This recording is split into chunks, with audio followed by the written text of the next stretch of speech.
All right, so you want to be successful as a real estate agent. In today's video, I'm going to share with you one of the most important pillars about being successful as a real estate agent.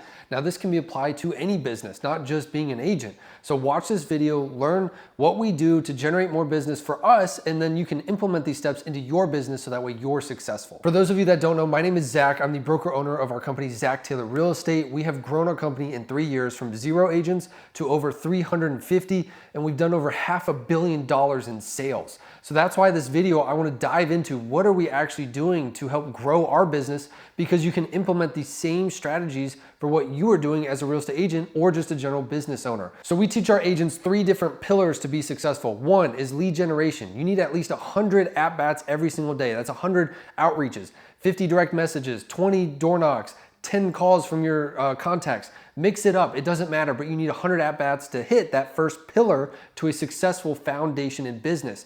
Number 2 is database management. You have to put all these people that you're reaching out to, you're gathering contact information, you gotta put it somewhere, and that's the database, and that's what we're talking about today. And then the 3rd step is following up. 98% of sales come through follow-up. It's very unlikely or very rare that you reach out to somebody and that very first call, they're gonna say, oh yeah, let's do business together. Think about it, especially with real estate. This is a massive transaction for people, and asking them to list their house with you or buy a house on the very first contact, you've probably only had a 3 or 4 minute conversation. That's like asking somebody to marry you the first time you go on a date with them. Probably not gonna happen. You have to lay the groundwork. So let's jump in pillar 2 today of the database. What does this mean? And where did I fall short in my early beginning as a real estate agent? So when I got started as a real estate agent, I took a harder path to get started and be successful. I graduated with my master's degree, decided to move out of state to Florida. I didn't have any family down there, no friends, but I said, I'm gonna be a real estate agent and not even use my 2 degrees that I have. So I definitely was an uphill battle. And I know some of you real estate agents out there are feeling the same way. Like, I just moved to this area. I don't really have a sphere. What do I need to be doing? Well, when I got started, I knew pillar 1, lead generation. I need that 100 at-bats every single day. Now, I wasn't that good on the phone when I first got started, so I preferred door knocking. You don't have to do that to be successful, but you need something that you're getting those at-bats. I chose door knocking because it's great exercise. Nobody else was doing it because it was 100 degrees in Florida, but I knew I could talk to 100 people a day and it'd be free. And I could knock on those doors in a couple hours, be done, maybe work from 8 to noon, and all my lead generation is done for the day. But this is where I slipped up as a new real estate agent. I sold 14 my very first year, and that's phenomenal, but I see others that sell 20, 30, and I also see others that are struggling, maybe sell 1 or none their first year. So I don't want you to go through that. And one of my biggest pitfalls getting started was my database, and that's the 2nd pillar. I had the 1st pillar down. I was collecting all this information, but I just wasn't doing anything with it. I was looking for that needle in the haystack. You know where I said 98% of sales come through follow-up? Well, I was hoping for that 1 or 2% to come through when I was door knocking. So this is why I made this video, is because your database is a pillar of your business. It's the 2nd pillar. So you need to lead generate. That's by far the most important. But the 2nd most important is you need a place to put all these people. Think about anybody that's in your phone contacts. A lot of people are surprised. Go to your phone, open it up right now, go to your contacts, scroll all the way down, and there's gonna be a number there. The average person, I believe, has over 150 contacts at least in there. Well, guess what? Over 10% of people decide to make a move every 12 months. So you have 150 contacts, there's 15 opportunities in there. Now I get it, some people are gonna choose to rent, some people know an agent, some people are gonna do for sale by owner. That's okay, but even if half of them don't work out, that's still 7 or 8 opportunities right there in the palm of your hands. So you need to start with your database. It might be on your phone to start, but we need to put it in something that's more real estate specific, something that's more a tool of the trade that we can start automating. Now in the beginning, it doesn't matter where you collect all your information. You have to start somewhere. You're gonna have a blank piece of paper with 0 names on it, but you have to figure out, who do I know? Because as soon as you know who you do know, you realize how many people you don't know. Even just driving to the grocery store, driving wherever on errands, you pass all these neighborhoods and just think, 10% of these homeowners are gonna make a move in the next year. I just need to get in front of them. Well, that starts with establishing that database. So write down truly everybody that you know. It could be on a piece of paper, it could be on an Excel sheet, it could be on a CRM. We use Boomtown for our agents. It doesn't matter. In the beginning, I just want you to do it on whatever you're comfortable with. Now, when you're ramping up your business and you're starting to sell a lot of homes, you're starting to hit 5, 10, 15, 20 sales a year, we're gonna need to start automating our database management because it's just gonna be too much to keep track of who's looking when because you're running around doing showings. So at least to begin, it doesn't matter. Piece of paper, Excel sheet, notebook, grab something and write down everybody that you know. This is your phone contacts. This is your friends on Facebook. This is old email addresses. This is anybody that you can gather a phone number or an email, they're going on the database. It doesn't matter your relationship with them. You just need a database to start. This is where we're gonna start building. So now that you've started to write all these names down, it doesn't matter where you end up with when you've finished your list. I started at 0. I went to Florida, I knew lead generation, I just need leads, I need to sell a house. I knew that was important, but I had 0 on that database. So truly, coming from 0 to 14 sales my first year, making over 6 figures, I know you can do it too, but you need to formulate a plan, and this is the second biggest pillar. So where are you on your database right now? Do you have 1 name? Do you have 10? Do you have 20? Do you have 15, 50? It doesn't matter. Where are you right now? Think of your database as a living organism. It grows and it dies. And if you never feed it, it will die. The first goal is your top 50. Now we hear this a lot in real estate, but nobody's really explained it. Just say like, oh, you need 50 people. No, this is the 50 people on your database that are the most important. These are people that you're gonna do life with. These could be your church group, your hobby groups, you play sports with them, board game nights, it doesn't matter, neighbors. These are 50 people that are just going to, again, do life with you. They're gonna grow with you.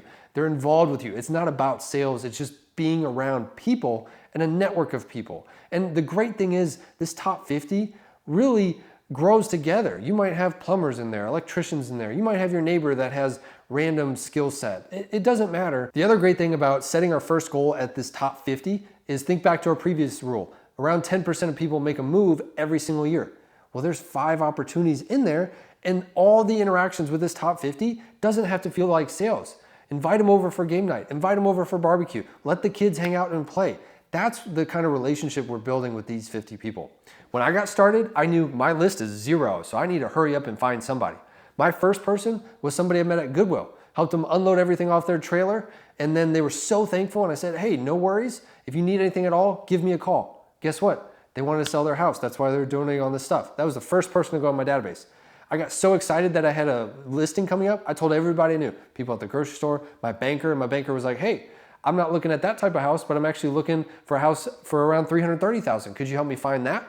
Boom, that was my second client. So my banker went on my top 50. Then I joined a pickup basketball group that met every Tuesday and Thursday. And that was about 30 guys that hung out before work, played basketball. Well, guess what? Those 30 people went on my list. And I made a couple sales from that group as well. Then I joined a small church group and I had some sales from that. So you can easily get to 3 to 5 sales just from having that top 50. But you need to start and you need to know where your starting point is.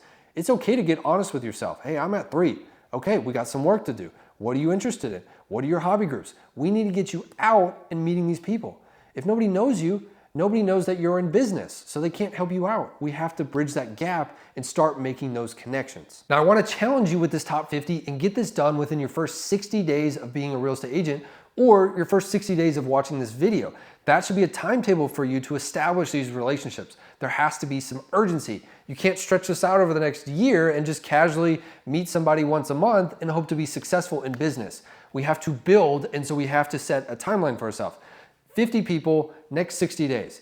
These should be the easiest interactions because we're hanging out with people in our hobby groups, our interest groups.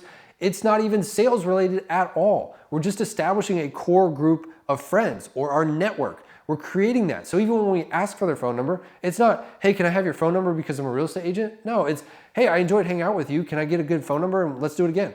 It's very easy. So start there with your top 50. Now, the other thing I want to bring up is 95% plus of the people that are in your top 5 should be local to you. Real estate is a very local business. Now, there's always an exception to every single rule, but most of these people should be in your city, in your county, in your area, not across the country or not in another country. We need to build our business, and real estate is local. Now, the rule for this top 50 is we need to love on these people throughout the whole year. It can't just be calling them once a year, asking them for a referral or a business.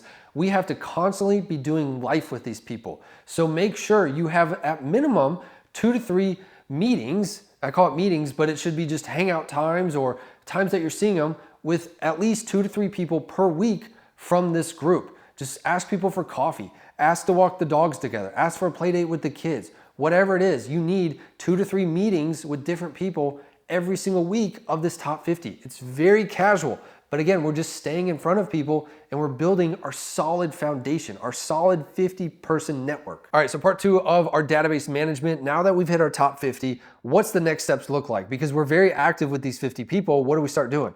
Well, as long as you're constantly lead generating, that's pillar 1 of your business, 100 touch points a day. You should be having conversations about real estate and also networking and trying to grow that top 50. Honestly, if you can manage it, you can have a top 100, top 200. You just have to make sure you're constantly around those people. And if you can handle that, now let's keep growing that. So we're having conversations about real estate to grow our top 50. We got our 50, now we're going up. What do we do to these next people?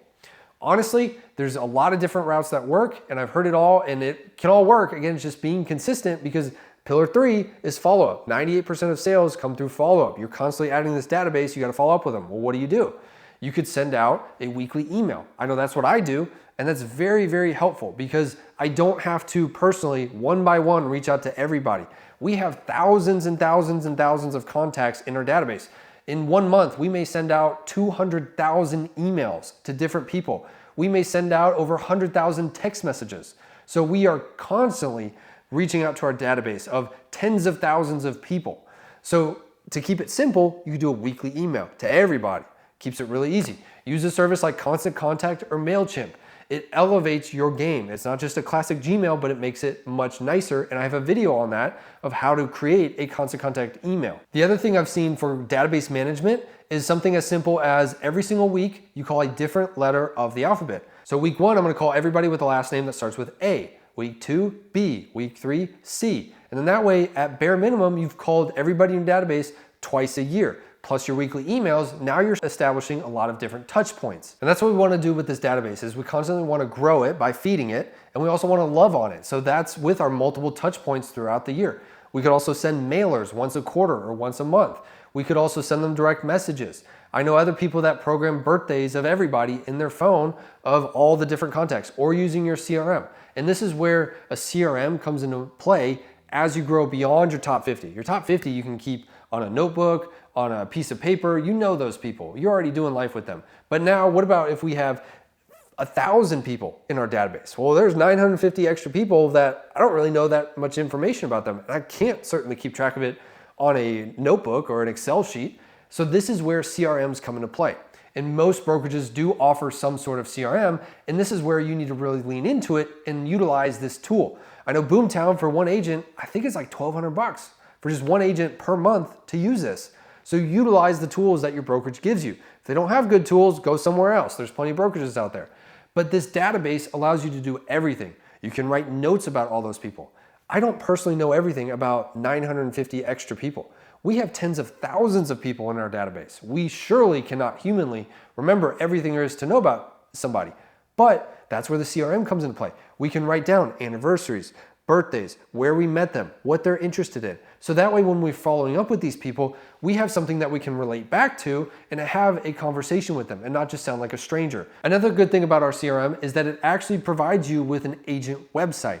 So those other people that are in your CRM, if they're checking out the website, your CRM is keeping track of exactly what they're looking at, what they're searching for, price range, if they're saving homes. So now you can go one step further. Well, I know these basic details about themselves, and every time I reach out to them, I want to keep adding to what I know about them. But now I also have the data of what they're doing on our site. So you can see if they're interested, if they're looking more frequently, what are they doing? You can also set up searches for them. And the two talk to each other, the agent website and the CRM. So that's very valuable to you. The last thing about database management is don't be a one-trick pony. So if you constantly send a once-a-week email, vary up your approach to reaching out to them. People get burnt out over the same form of communication over and over. Try direct messages. Try adding them as friends on Facebook. Then when you make a post, you're not directly reaching out to them, but passively they're watching everything you're doing. Write them letters. Send them text messages. Door knock their house. Any of these things. Vary up your communication so that way people don't just hit unsubscribe and then they're out of your database. Having a database is a necessity in order to be successful in business. You have to have a starting point of who you can potentially make a sale to. Start with your top 50. Constantly grow your database, and whatever size you want to get to, do the math. Do you want to hit 10 sales a year? Do you have at least 100 people in there? You probably need to set a buffer. Get to 2, 3, 500, 1,000 people. And then you're gonna hit your goals. But you have to have a starting point. And pillar 2 in real estate of being a successful real estate agent is to have a database. So start today, write down everybody you know, and grow. That's how you become a successful real estate agent. Comment down below if you have any questions, subscribe to the channel, and I'll see you next time.